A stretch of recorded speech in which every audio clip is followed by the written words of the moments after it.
వైద్యనాడు దేవుని నామానికి మహిమ కలుగును గాక. ప్రభునందు ప్రియ దేవుని బిడ్డలారా, ఈరోజు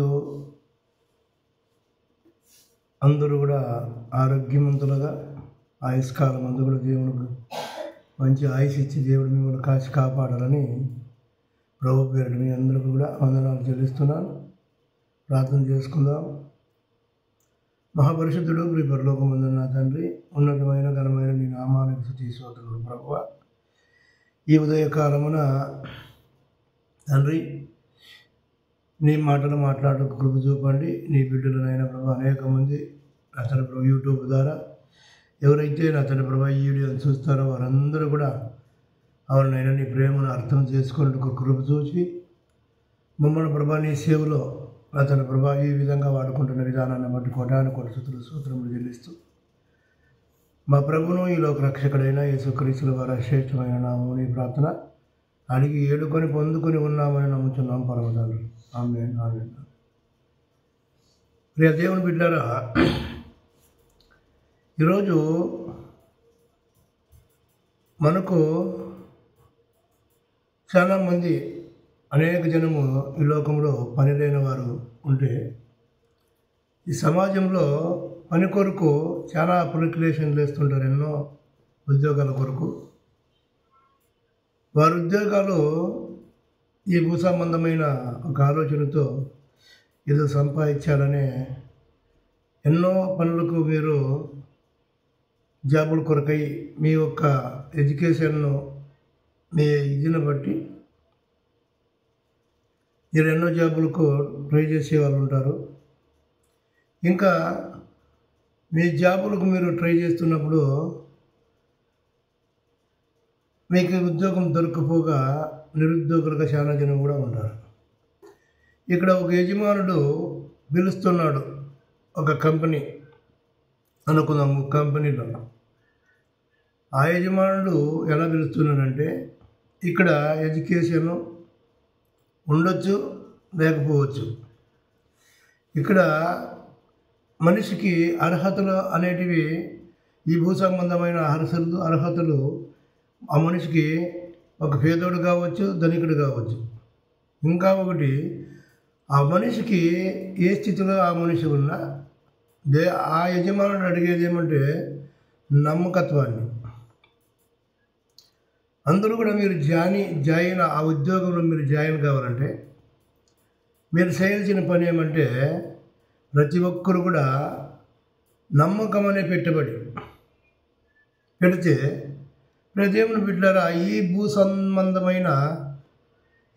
సంబంధమైన ఈ జీవితానికి మీ యొక్క ఎడ్యుకేషను, మీరు ఏదో మీ యొక్క జ్ఞానము అన్నీ కూడా అవసరం. కానీ మరి ఈ యజమానునికి అవన్నీ అవసరం లేదు. నీ జ్ఞానము, ఈ భూ సంబంధమైన నీ యొక్క ఎడ్యుకేషను, ఇవన్నీ కూడా ఆయనకు పని లేదు. ఆయనకి నీతో ఇంకా ఒకటి కావాలి, అదే నమ్మకత్వం. నువ్వు నమ్మకముగా పని చేస్తావా ఆయన ఉద్యోగానికి ఇచ్చేటకు రెడీగా ఉన్నాడు. ఆ ఉద్యోగం ఏమనేది మీకు ఈరోజు ప్రియ దేవుని బిడ్డలారా, జాయిన్ అయ్యే ప్రతి ఒక్కరు కూడా మీ అప్లికేషన్, మీ అర్హతలు ఏమంటే, మీకు ఉండాల్సిన అర్హతలు ఏమంటే, ఒకటి నమ్మకం అనే ఒక పెట్టుబడి, భారం, అటుపై నమ్మకంతో పాటు భారం అనే ఒక ప్రియ దేవుని బిడ్డలారా, భారం. ప్రతి ఒక్క దాని విషయంలో కూడా మీకు భారం అనే ఒక విశ్వాసం, దానిపైన ఏదైనా కూడా చేయాలని ఒక భారం, అది చేయాలి అనే ఒక భారం ఉంటే చాలు. ఆయన నమ్మదగిన వాడు, ఆయన ఉద్యోగం ఇచ్చేదానికి సిద్ధంగా ఉన్నాడు. ఈరోజు మనం ఒక విషయం జ్ఞాపకం చేసుకుందాం. మత్తయి సువార్త 10వ అధ్యాయంలో తన శిష్యులను పిలిచి యేసు స్వామి ఒక పట్టణానికి, ఒక గ్రామానికి సేవకు పంపిస్తాడు. అక్కడ పోయినప్పుడు ఆ సేవలో ప్రియ దేవుని బిడ్డలారా, ఆ యజమానుడు పంపించినప్పుడు అక్కడ ఏం చెప్తాడంటే, మీరు అక్కడ పట్టణానికి పోయినప్పుడు ఏ కుటుంబం అయితే మిమ్మల్ని ఆహ్వానిస్తుందో ఆ కుటుంబముకి మీరు సువార్తను అందించండి.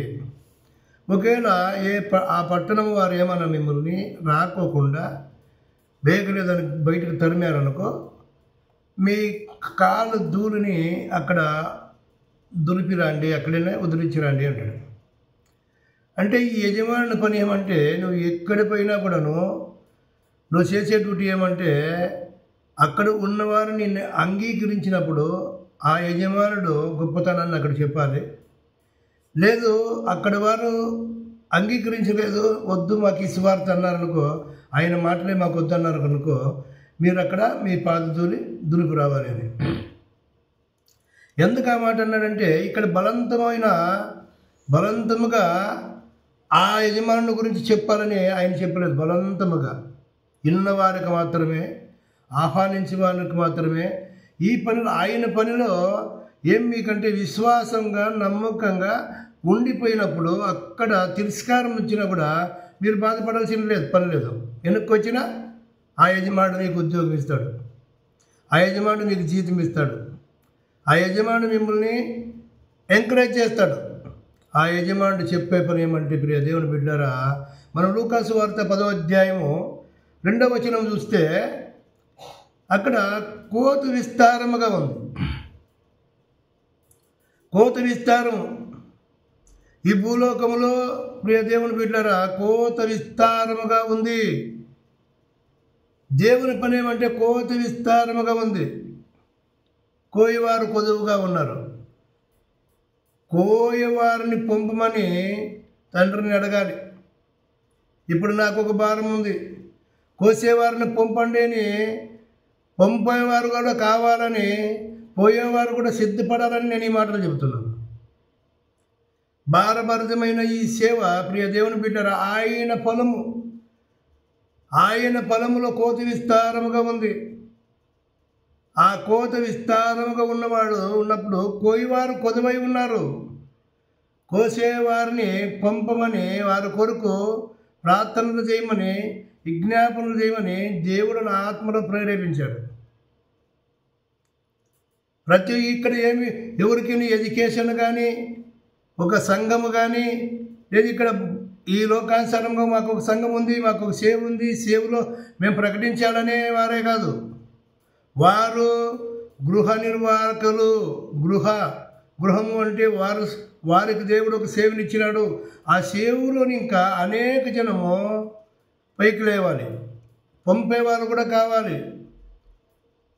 పంపబడిన వాడు యేసుక్రీస్తుల వారు, ఆయన తండ్రి పంపాడు కనుక ఇక్కడ వచ్చాడు కనుక ఇంత సేవ జరిగింది. ఇక్కడ 2000 సంవత్సరాల నుంచి ఆయన ఆశపడుతున్నాడు. ఆయన కోత విస్తారముగా ఉంది, కోయివారు కొదువుగా ఉన్నారు. కోయివారిని పంపమని తండ్రికి ప్రార్థించమన్నాడు. పంపువారు కూడా పంపాలని అనేక మంది సేవలో ప్రియ దేవుని బిడ్డారా ఒక్కరికొకరు ప్రోత్సాహం చాలా. ఇక్కడ ఎడ్యుకేషన్, సంఘము, నీ ఒక క్వాలిఫికేషన్ బేకలేదు దేవునికి. దేవుని గురించి నువ్వు ప్రార్థన చేయగలవా? ప్రభువా, ఈ లోకములో అనేకుల కొరకు నేను ప్రార్థన చేస్తున్నాను. అనేక మంది యవనస్తులు నీ సేవ కొరకు ఎలా బయలుదేరాలి, అనేక మంది నీ సేవలో పాలపంపులు పొందుకోవాలి, అనేక మంది నీ సేవను విస్తారమైన నీ కోతను కోయిటకు సిద్ధపడాలి పనివాళ్ళు. ప్రియ దేవుని బిడ్డారా, ఆయన అంటాడు, ఆయన నమ్మకమైన యజమానుడు. ఆయన పొలములోకి పొద్దున్నే పిలుస్తాడు పనికి. ఆయన పొద్దున్నే వచ్చి పిలిచినప్పుడు కూడా కొందరు పోతారు, మధ్యాహ్నం వచ్చి పిలిచినప్పుడు కొందరు పోతారు, సాయంకాల సమయం 4 గంటల్లో కొందరు పోతారు, మళ్ళీ 5 గంటల పైన కూడా కొందరు పోతారు. కానీ ఆయన నమ్మకస్తుడు. ఫస్ట్ ఏదైతే నీకు ఇస్తానంటాడో అదే ఆయన లాస్ట్ వరకు వచ్చేవారు కూడాను మొదటివాడే కడపటివాడగను, కడపటివాడు మొదటివాడగను అంటాడు. ప్రియ దేవుని బిడ్డలారా, ఆ పనులకి టైం లేదు. అరే టైం అయిపోయిందిలే, నేనేంటికి పోతాను, నేనేంటికి పోవాలన్నకు నీకు 40 ఏళ్ళ వయసా, 50 ఏళ్ళ వయసా, 60 ఏళ్ళ వయసా, లేదు 15 ఏళ్ళ 15, 18, 20 వయసా. భారము అనేది మాత్రమే ఇక్కడ వయసుకి టాలీ చేసుకోవాలి. భారము, నీకు భారం ఉందా? దేవుని పట్ల దేవుడు నీ కుటుంబాన్ని కట్టినాడా? దేవుడు నీ కుటుంబానికి మంచి చేసినాడా? ఆ యజమానుడు నీ కుటుంబంలో ఏదైనా కొన్ని కార్యాలు చేసినాడా? ఆ యజమానుడు నీపై ఏ భారము ఏది కూడా, ఆ యజమానునికి నువ్వు ఏది కూడా రుచి చూడలేదా? ఆ యజమానుడు ప్రియ దేవుని బిడ్డలారా, నిన్ను నన్నందరినీ కూడా పిలుస్తున్నాడు. కోతి విస్తారముగా ఉంది, పనివారు కొద్దిమందే ఉన్నారు. పనివారు కొరకై ప్రార్థన చేయండి. పంపేవారు కావాలి, చేసేవారు కావాలి, భారం ఉన్నోళ్ళు కావాలి. ఇక్కడ ఆయన ఇచ్చే ఉద్యోగం ఎలా ఉంటుందంటే వారి వారి క్రియల చొప్పున ఆయన ఇస్తాడు. క్రియలు చెప్పిన ఇక్కడ ఎంతమంది అయితే దేవుని పనులకు వచ్చి తలంతుల గురించి చెప్తాడు దేవుడు తలంతులు ఇస్తాడు. తలంతులు ఇచ్చినప్పుడు ఎంతమంది అయితే దాన్ని రెట్టింపు చేసినారు, ఎంతమంది అయితే దాన్ని రెట్టింపు చేసినారు వారి గురించి చెప్తాడు దేవుడు. నీకు దేవుడు తలంతు ఇచ్చినాడా? చేయాలని ఒక భారం ఉందా నీకు? తలంతును తీసుకున్నావా? పోతున్నావా? ఆ తలంతును రెట్టింపు చేస్తున్నావా నువ్వు? లేదు. ఒక అన్యాయస్తుడైన దాసుడు, ఇప్పుడు ఆ దాసుడు ఏమంటాడంటే, ఇచ్చిన ఒక్క తలంతును భూమిలో పూడ్చిపెట్టి, నీవు కఠినమైన యజమానుడు అని, నువ్వు వచ్చే నన్ను ఖండిస్తావని, నన్ను ఏమడుగుతావని ఆ దాన్ని తను తీసుకొని పోయినాను, పొలంలో పూడ్చిపెట్టాను భూమిలో అంటాడు. ఈ చెడ్డ దాసుని గురించి దేవుడు అంటాడు, నువ్వు ఇచ్చిన ఆ తలంతునే తీసుకొని పోయి సావుకారుల ఇద్దరు పెట్టాల్సింటివి, ఒక సావుకారు చేతిలో పెట్టాల్సింటివి. ఆ ఒక్క ఆత్మనే తీసుకొని పోయి ఉన్న సంఘానికి ఇంకొక సంఘం ఉంటుంది కదా, ఆ సంఘంలో ఆ కాపరి ఉన్నాడు కదా, ఆ కాపరికి అనేక ఆత్మలు వస్తుంటాయి కదా, ఆ ఆత్మలో ఈ ఆత్మను కలపాల్సింటివి. నీకు ఒకే ఆత్మ ఉందని, ఒకే కుటుంబం ఉందని ఎందుకు నువ్వు పోలేకపోయినావు? ఆ కుటుంబాన్ని ఎందుకు నువ్వు పూడ్చిపెట్టేసావు? ఆ కుటుంబాన్ని ఎందుకు నరకాకి నీకు పాత్రగా చేసావు? వారిని ఎందుకు నువ్వు రక్షించుకోలేకపోయినావు? అందరూ డబల్ చేశారు ప్రియ దేవుని బిడ్డలారా. ఒక్క తలంతు ఉన్న దాసుడు దాన్ని పూడ్చిపెట్టాడు. భారం లేదు.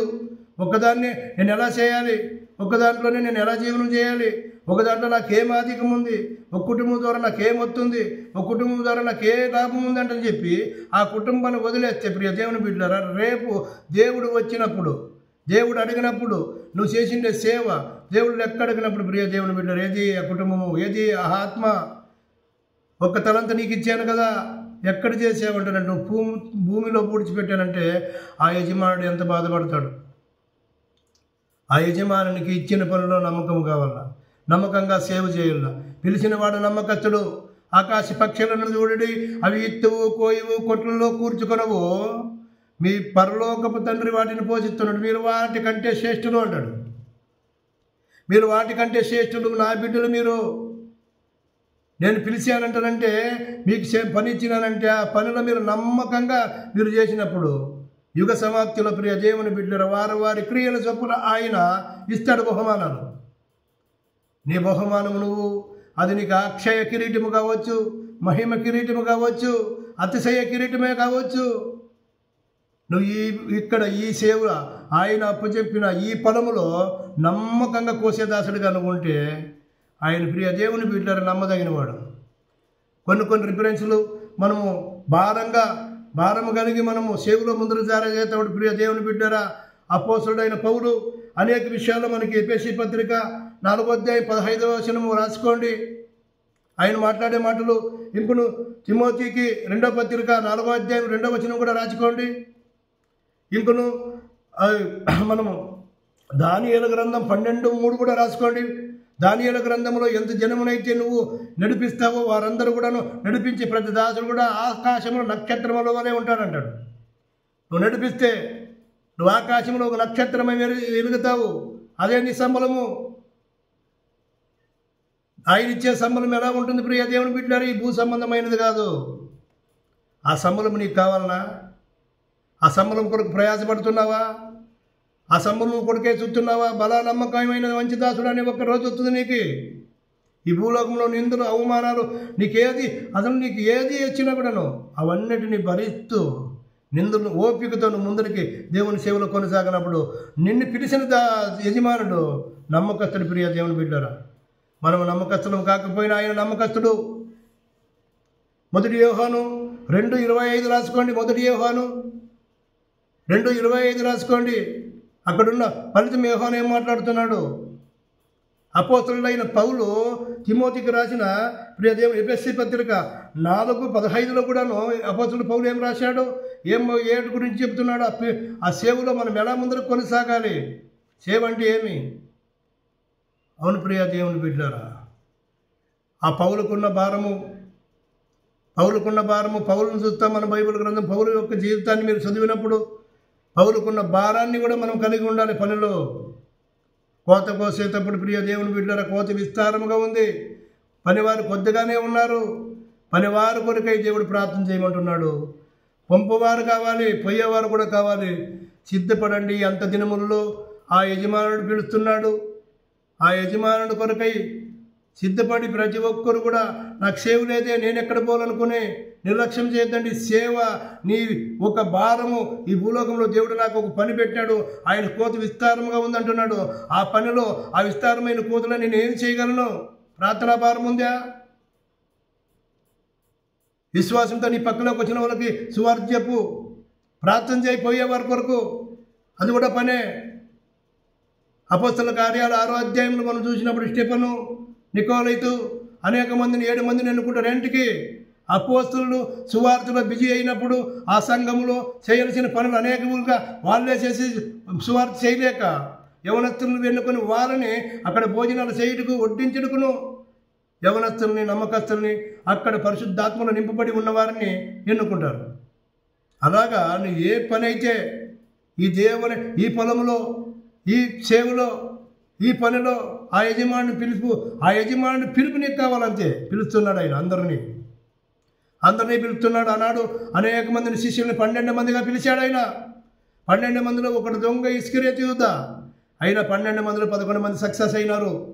ఆ 12 మంది 120 మందిగా మేడగది నెక్కినారు. ఆ 120 మంది ఈరోజు ప్రపంచాన్ని దేవుని సువార్తతో నింపారు. ఇప్పుడు ప్రియ దేవుని బిడ్డలు, సువార్త ద్వారాలు మూయబడుతున్నాయి. ప్రతి ఒక్క భారం కనుక క్రైస్తవుడు ప్రతి ఒక్కడు కూడా ఆ యజమాని కిందకు వచ్చి పని చేయండి. ఆయన పనిలో అందరూ కూడా పాలుభాగస్తులమైదాము, ఆయన రాజ్యాన్ని కడదాము. దేవుడి కొద్ది మాటలను దీవించి ఆశీర్వదించిన గాక. భారం ఉన్న ప్రతి ఒక్కరు కూడా ప్రార్థనాపూర్వకంగా ఒక రోజుకి ఒక్కరికైనా సువార్త అందించండి. ఎందుకంటే ఈ అంత దినములలో అపాయకరమైన దినములివి. ఈ దినములలో జనులు ప్రియ దేవుని బిడ్డరా ఇతపోతుని సహించక దురుచి చెవులు గల వారి కల్పనాకతల వైపు తిరుగు కాలం ఇది. అంత దినములు అపాయకరమైన దినములివి. ఈ దినములలో భారం ఉందా? అదే నీ కాల్కులేషన్. నీ భారమే దేవునికి కావలసినది. ప్రార్థించు, ఆత్మలో నింపబడు, సువార్త కొరకు బయలుదేరు. కోత విస్తారంగా ఉంది. కోయవారు ఎంతమంది అయినా రండి, యజమానుడు వద్దండు. వచ్చే ప్రతి ఒక్కరికి ఒకటే భారము. ఆ తండ్రి ఒకన్న భారము మీరు అనుకుంటే చాలు. ఆయన భారముతో వచ్చాడు, ఇక్కడ ప్రాణాన్ని పెట్టాడు. ఆయన వచ్చి మనకందరికి రక్షణ ఒక ప్రణాళికను సిద్ధపరిచాడు. ఈ రక్షణ ప్రణాళికను నువ్వు నేను అందరూ ఉన్నాం. ఇప్పుడు మనతో పాటు అనేక మందిని తీసుకొద్దాం ఈ పొలంలోకి కోయుడుకు. నువ్వు నేను కోయుడు కాదు, కోయవారు ఉన్నారు. సిద్ధపరచండి, పంపండి, సువార్తను బలపరచండి, దేవుని రాజ్యాన్ని కట్టండి. దేవుడి మాటలను జీవించి ఆశీర్వదించిన కాక ఈరోజు సమయం ఇచ్చిన ఈ సజీవునిగా ఉండుటకు సమయం ఇచ్చిన దేవునికి, ప్రియ దేవుని బిడ్డలారా, బ్రతికున్నామంటేనే దేవుని పని చేస్తున్నాం, పోయినామంటే అది లేదు. అవకాశం ఉంది కాబట్టి ఈరోజు దేవుని మాటలు పంచుకోవడానికి నేను మీతో పంచుకుంటున్నాను. రేపేమి సంభవించినా ఎవరికి తెలియదు కనుక ఈరోజు పని ఈరోజు చేద్దాం. దేవుని పని దేవుని రాజ్యాన్ని కడదాము. ప్రజలాడు దేవుడు మిమ్మల్ని అందరినీ ఆశీర్వదించును గాక. ఎవరైనా కూడాను ప్రార్థనాపూర్వకంగా సిద్ధపడి ఫోన్ చేయండి. నా నంబర్ 9972802652. నెంబర్ మరొకసారి చెప్తున్నాను, 9972802652. రాము అని టైప్ చేస్తే నా యూట్యూబ్ ఛానల్ ఉంటుంది, అక్కడ పోండి. నేను చెప్పిండే మాటలు ఏమైనా మీకు నచ్చినట్టయితే, దేవుని మాటలు నా మాటలు కాదు, ఆ మాటలు మీకు నచ్చినట్టయితే ఒక లైక్ చేయండి, షేర్ చేయండి, సబ్స్క్రైబ్ చేయండి. అందరూ దేవుని రాజ్యాన్ని కట్టండి. మీరు చేసే సపోర్టు దేవుని రాజ్యం. నా వీడియో అనేకులకు షేర్ పోవాలంటే ముందరికి షేర్ చేయండి. అందరూ భారం కలిగి దేవుని పనులు ముందరకు నడుద్దాము. దేవుడు ఆశీర్వదించి దీవించిన గాక. మీ అందరికీ కూడా ప్రపంచంలో ఉంటే ప్రతి మనిషి కొరకు నేను ప్రార్థన చేస్తుంటాను. నా కొరకు, నా సేవ కొరకు మీరు ప్రార్థన చేయండి. దేవుడు మమ్మల్ని అందరినీ కూడా దీవించి ఆశీర్వదించిన గాక. ఆమేన్.